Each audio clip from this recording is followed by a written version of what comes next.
Hello दोस्तों, आप सभी का स्वागत है हमारे यूट्यूब चैनल एसएससी कोचिंग पे।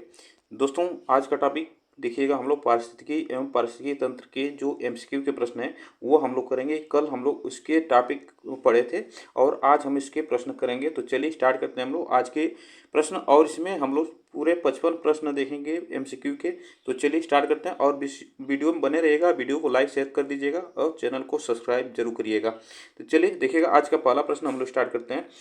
एक मिनट, थोड़ा सा एक मिनट। तो चलिए देखिएगा, आज का पहला प्रश्न हम स्टार्ट करते हैं। देखिए, पारिस्थितिकी शब्द को सर्वप्रथम प्रतिपादित करने का श्रेय किसको जाता है? ब्राउन को, अरस्तु को, खुराना को और रीटर को।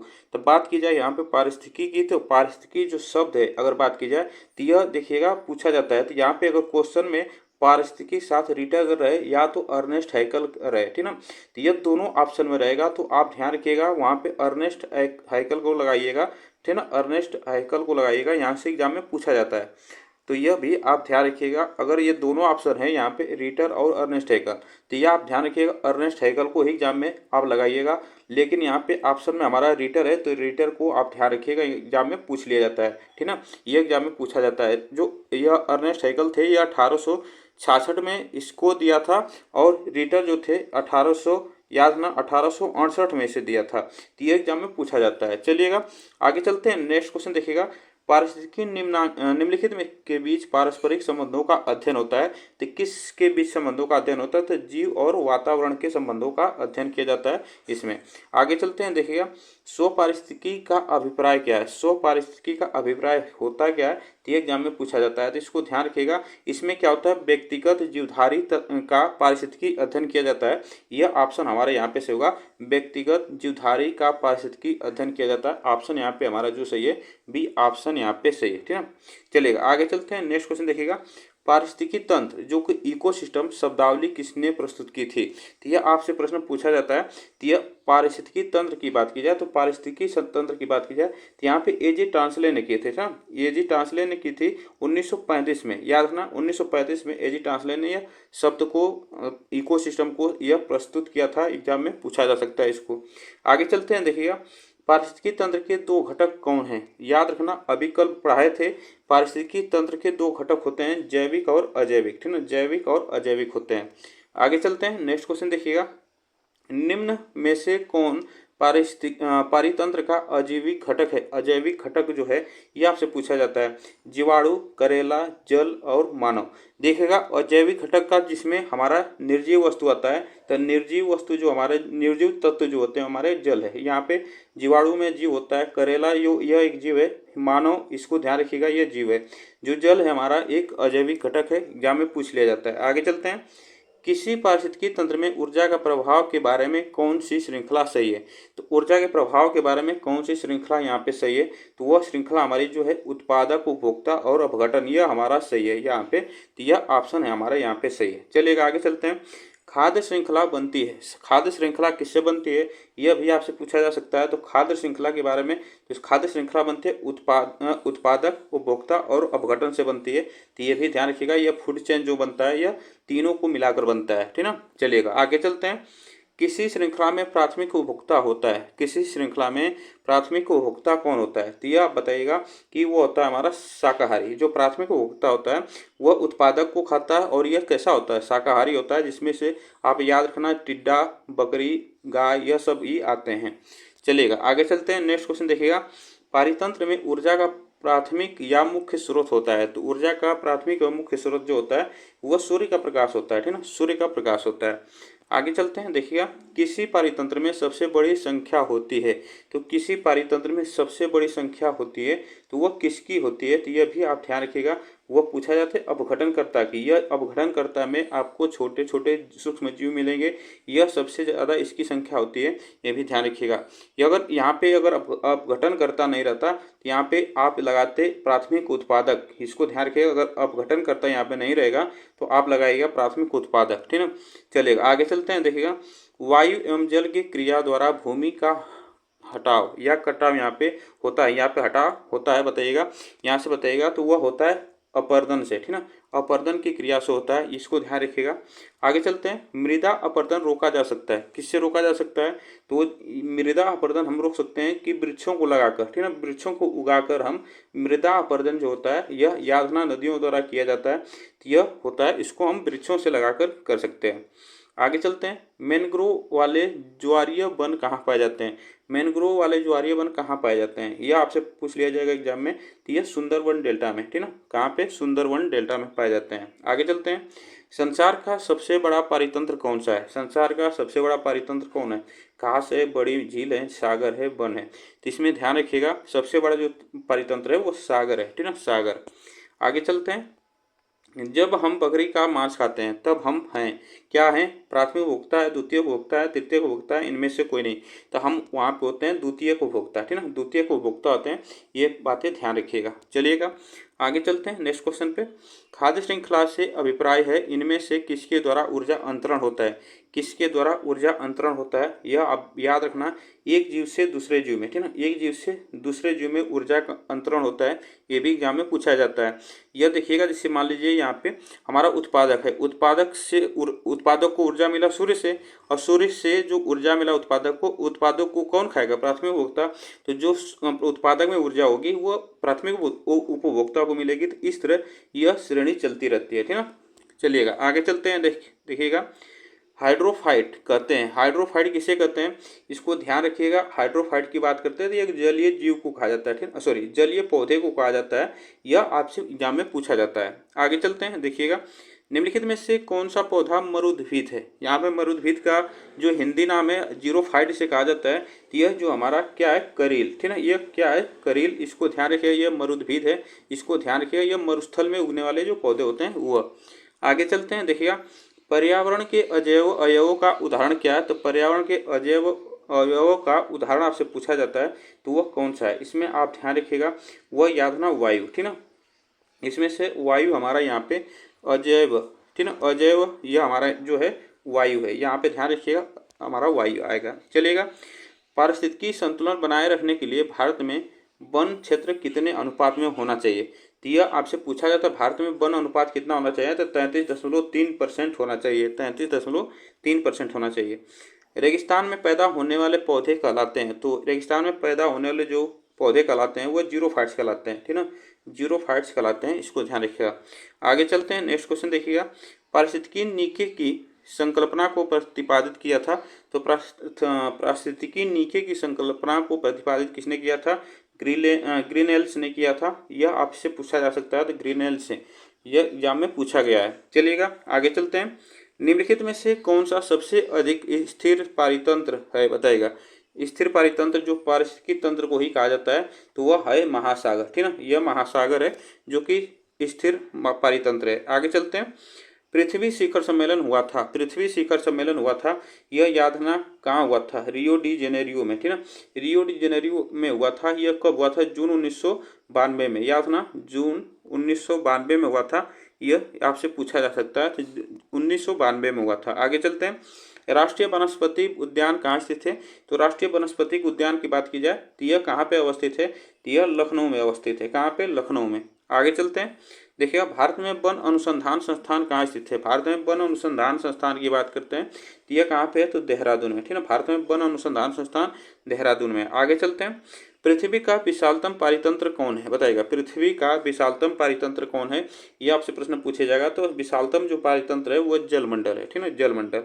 आगे चलते हैं, निम्नलिखित में से कृत्रिम पारितंत्र पारिस्थितिकी तंत्र है, इसमें से याद रखना, यहाँ पे कृत्रिम की बात की जाए तो धान खेत जो है यह मानव के द्वारा लगाया जाता है। वन यह प्राकृतिक है, यहाँ पे झील जो प्राकृतिक है, घास का मैदान ये भी प्राकृतिक है। आगे चलते हैं, रेड डाटा बुक किसका विवरण दिया जाता है? रेड डाटा बुक का विवरण किसके द्वारा दिया जाता है? ये भी पूछ लिया जाता है एग्जाम में, तो इसको ध्यान रखिएगा। यह संकटापन्न जो पादप होते हैं और जीव होते हैं, यह रेड डाटा बुक उनके प्रति यह विवरण दिया जाता है। किसके द्वारा? यह IUCN, ठीक ना, IUCN द्वारा दिया जाता है। इसका हिंदी में नाम अगर पूछा जाए तो अंतर्राष्ट्रीय प्राकृतिक संरक्षण संघ, ये इसका नाम है, ये भी ध्यान रखिएगा। आगे चलते हैं, नेक्स्ट क्वेश्चन देखिएगा, ताल पारिस्थितिकी तंत्र की स्थिरता निर्भर करती है। ताल की बात करते हैं, जो बड़ा पानी वाला जो हमारे गांव में कहा जाता है ताल, तो वो बताइएगा यह सबसे बड़ा कौन सा स्थिर निर्भर करता है इस पर? तो जिसको ध्यान रखिएगा वह उत्पादक और उपभोक्ता, ठीक ना, उत्पादक और उपभोक्ता। आगे चलते हैं, देखिएगा प्रकृति के संतुलन को तय करने वाला मुख्य कारक है, बताइएगा इसमें से मुख्य कारक क्या होता है। तो इसको ध्यान रखिएगा, वो होता है पर्यावरणीय परिस्थितियाँ, ठीक ना, पर्यावरणीय परिस्थितियाँ होती हैं। नेक्स्ट चलते हैं, वह वर्णक जो वनस्पति को पराबैंगनी किरणों के दुष्प्रभाव से बचाता है, कौन बचाता है, तो यह आपसे पूछा जा सकता है। तो इसको ध्यान रखिएगा कैरोटीना, ठीक ना, कैरोटीना यह बचाता है एग्जाम में, इसको ध्यान रखिएगा, यह आपसे पूछा जा सकता है। आगे चलते हैं, सर्वाधिक जैव विविधता कहाँ पाई जाती है। तो सर्वाधिक जैव विविधता की बात करते हैं तो ये उष्णकटिबंधीय वर्षा वन में पाई जाती है, उष्णकटिबंधीय वर्षा वन में पाई जाती है। काजीरंगा किस लिए जाना जाता है। तो काजीरंगा किस लिए जाना जाता है, तो यह जाना जाता है गैंडे के लिए, और यह कहाँ पे है, तो असम राज्य में, ठीक ना, असम राज्य में है काजीरंगा, ये भी ध्यान रखिएगा। आगे चलते हैं, नेक्स्ट क्वेश्चन देखिएगा, पारिस्थितिकी तंत्र में तत्वों के चक्रण को क्या कहते हैं। तत्वों के चक्रण को क्या कहा जाता है, तो उसको आप ध्यान रखिएगा, एग्जाम में पूछा जा सकता है। तो यह जैव भू रासायनिक चक्रण कहलाता है, चलेगा। आगे चलते हैं, चिपको आंदोलन मूल रूप से किसके विरुद्ध हुआ था। चिपको आंदोलन की बात की जाए तो यहाँ पे किसके विरुद्ध हुआ था, यह आपसे पूछा जा सकता है। तो यह वन कटाई के विरोध में हुआ था। यह 1970 में, याद ना, 1970 में हुआ था। ये इसकी शुरुआत उत्तराखंड से हुई थी। कहाँ से, उत्तराखंड से इसकी शुरुआत हुई थी। अगर पूछा जाए उत्तराखंड से इसकी शुरुआत हुई थी। अगर पूछा जाए इसके प्रणेता कौन थे, तो प्रणेता अगर पूछ लिया जाता एग्जाम में तो इसको ध्यान रखिएगा, सुंदरलाल बहुगुणा, सुंदरलाल, याद ना, सुंदरलाल बहुगुणा थे, सुंदरलाल बहुगुणा और गौरा देवी थी ना, गौरा देवी थे। यह दो लोग थे जो इसके प्रणेता थे चिपको आंदोलन के। तो यह आपको याद रखना है, यह पेड़ों को चिपक कर बचाने का एक कार्य था। इसमें वनों को चिपक कर सभी लोग इसमें वन को, पौधों को बचाए थे, पेड़ों को बचाए थे। आगे चलते हैं, देखिएगा निम्नलिखित में से किस कार्य से पारिस्थितिकी संतुलन बिगड़ता है। बताइएगा इसमें से, तो वह बिगड़ता है लकड़ी के काटने से, ठीक ना, जो पौधे होंगे उसको काटेंगे तो संतुलन हमारा, यह पारिस्थितिकी का संतुलन बिगड़ेगा। आगे चलते हैं, नेक्स्ट क्वेश्चन देखिएगा, यदि विश्व के सभी पादप मर जाते हैं तो सभी पशु भी इनकी कमी के कारण मर जाएंगे। तो वह किसकी कमी से, तो यह ऑक्सीजन की कमी से, ठीक ना, ऑक्सीजन की कमी से मर जाएंगे। आगे चलते हैं, जब पादप विविधता को प्राकृतिक आवास में संचारित किया जाता है तो इस संरक्षण को कहते हैं। तो इसको ध्यान रखिएगा, इस संरक्षण को क्या कहा जाता है, तो भी ध्यान रखिएगा, वो उसे कहा जाता है स्वस्थानीय संरक्षण। जब उससे कोई भी पादप हो, कोई जीव हो, उसके प्राकृतिक आवास के साथ उसके प्राकृतिक आवास में रखा जाता है तो वह स्वस्थानीय संरक्षण कहा जाता है। ये बातें ध्यान रखिएगा। आगे चलते हैं, देखिएगा चारण आहार श्रृंखला के आधार तल में जीव होते हैं। तो वह जीव कैसे होते हैं चारण आहार श्रृंखला में, तो इसको ध्यान रखिएगा, वह शाकाहारी जीव होते हैं, ठीक ना, शाकाहारी होते हैं। आगे चलते हैं, देखिएगा पर्यावरणीय आयोजन के साथ मूलतः संबंधित संगठन है। तो यह आप याद रखना, यह मूलतः संबंधित संगठन जो नीरी है, यह पर्यावरण से संबंधित है, एग्जाम में पूछा जा सकता है। इसकी स्थापना 1958 में इसकी स्थापना की गई। कहाँ पे की गई, तो यह नागपुर में, ठीक ना, यह इसकी स्थापना नागपुर में की गई, ये भी ध्यान रखिएगा। इसका नाम पूछा जाए अगर हिंदी में तो राष्ट्रीय पर्यावरण अभियांत्रिकी अनुसंधान संस्थान इसका नाम है, ये भी ध्यान रखिएगा। आगे चलते हैं, नेक्स्ट क्वेश्चन देखिएगा, भारत में धारणीय विकास के दृष्टिकोण से विद्युत उत्पादन का सबसे अच्छा स्रोत कौन सा है। तो सबसे अच्छा स्रोत अगर बात की जाए तो ये जल विद्युत है, ठीक ना, जल विद्युत। आगे चलते हैं, नेक्स्ट क्वेश्चन देखिएगा, दो भिन्न समुदायों के बीच का संक्रांति क्षेत्र कहलाता है। अगर बात की जाए यहाँ पे दो भिन्न समुदाय, जो जैसे मान लीजिए घास का मैदान है और जंगल है, अगर इन दोनों के बीच का जो संक्रांति क्षेत्र होगा उसे क्या कहा जाता है, यह पूछ लिया जाता है। तो इसको ध्यान रखिएगा, उसे कहा जाता है इकोटोन, ठीक ना, इकोटोन उसे कहा जाता है। आगे चलते हैं, निम्नलिखित में से कौन सा वायु प्रदूषण के जैविक सूचक का प्रसिद्ध उदाहरण है। तो वह याद ना, लाइकेन होता है, ठीक ना, लाइकेन, जो कि अगर वायु में प्रदूषण की मात्रा ज़्यादा है तो लाइकेन क्या होता है, यह लाइकेन जहाँ पे रहेगा यह सूखने लगता है, इसको ध्यान रखिएगा, यह सूखने लगता है। तो यह सबसे अच्छा उदाहरण है। आगे चलते हैं, देखिएगा निम्नलिखित में से कौन सी हरितगृह गैस नहीं है। अगर इसमें से पूछा है कौन सी हरितगृह गैस नहीं है तो उसको ध्यान रखिएगा, नाइट्रोजन। इसमें नाइट्रोजन जो है हमारा हरितगृह गैस नहीं है। हरितगृह गैस जो होती है हमारी वह CFC भी होती है, CFC भी होती है, ये भी ध्यान रखिएगा, एग्जाम में पूछा जाता है। वाष्प उत्सर्जन जो होता है वो भी होता है। चलिएगा आगे चलते हैं, निम्न में से कौन आहार श्रृंखला का निर्माण करते हैं? आहार श्रृंखला का निर्माण कौन करते हैं, ये बातें ध्यान रखिएगा। तो वो अब घास बकरी मानव जो हैं यह आहार श्रृंखला का निर्माण करते हैं। आगे चलते हैं, देखिएगा पारिस्थितिकी विज्ञान केंद्र कहाँ अवस्थित है, तो इसको ध्यान रखिएगा, ये एग्जाम में पूछा जाएगा। तो ये कहाँ अवस्थित है, तो बेंगलुरु में। कहाँ पे? बेंगलुरु में अवस्थित है, इसको भी ध्यान रखिएगा। आगे चलते हैं, विश्व पर्यावरण दिवस दिन मनाया जाता है, तो किस दिन मनाया जाता है विश्व पर्यावरण दिवस? तो इसको ध्यान रखिएगा, यह मनाया जाता है 5 जून को, ठीक ना, 5 जून को मनाया जाता है। 1973 में इसे पहली बार मनाया गया था, ये भी ध्यान रखिएगा। आगे चलते हैं, देखिएगा प्रथम विश्व पर्यावरण दिवस किस वर्ष मनाया गया था, इसमें से बताइएगा प्रथम विश्व पर्यावरण दिवस कब मनाया गया था, ये भी ध्यान रखिएगा। तो इसमें आपसे पूछा जाता है, जिसमें ध्यान रखिएगा 1973।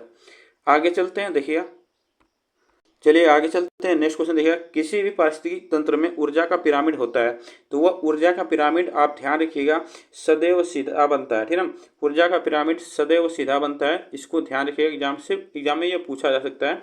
और जो हम इसको ऊर्जा का यह जो पिरामिड है पारिस्थितिकी तंत्र का, हम इस पर एक टॉपिक लेकर आएंगे, उसको आप लोग जरूर से ध्यान से देखिएगा। चलिएगा आगे चलते हैं, नेक्स्ट क्वेश्चन देखिएगा, यहाँ पे पारिस्थितिकी तंत्र का प्रेरक बल होता है, तो पारिस्थितिकी तंत्र का प्रेरक बल कौन होता है, तो वह सौर ऊर्जा होता है। कौन होता है? सौर ऊर्जा। आगे चलते हैं, नेक्स्ट देखिएगा पारिस्थितिकी संक्रमण अवधारणा का सर्वप्रथम प्रयोग किया था, तो यह पारिस्थितिकी संक्रमण अवधारणा का प्रथम प्रयोग जो सर्वप्रथम प्रयोग हुआ था वह किसके द्वारा किया गया था, तो बेनेट द्वारा, ठीक ना, यह बेनेट द्वारा किया गया था। आगे चलते हैं, देखिएगा एक पारिस्थितिकी तंत्र के विभिन्न घटकों से होकर पोषक तत्वों का गुजरना कहलाता है, तो वह क्या कहलाता है, यह आपसे प्रश्न पूछा जाएगा, इसको ध्यान रखिएगा। उसे कहा जाता है जैव भू रासायनिक चक्र, ठीक है, जैव भू रासायनिक चक्र कहा जाता है। नेक्स्ट चलते हैं आगे, अपने ही वातावरण में एक जैव समुदाय जैसे तालाब, महासागर, वन, यहाँ तक कि जल जीवशाला भी को क्या कहा जाता है, तो उसे कहा जाता है, इसको ध्यान रखिएगा, उसे कहा जाता है पारिस्थितिकी तंत्र कहा जाता है, ठीक ना, उससे पारिस्थितिकी तंत्र कहा जाता है। तो यह आज के लिए बस हम लोग इतना ही प्रश्न करते हैं। आप लोग बताइएगा यह प्रश्न कैसे लगे, वीडियो को लाइक शेयर आप लोग कर दीजिएगा, तो चैनल को सब्सक्राइब जरूर कर लीजिएगा। तब तक के लिए थैंक यू सो मच आप सभी को, फिर मिलेंगे नेक्स्ट वीडियो में।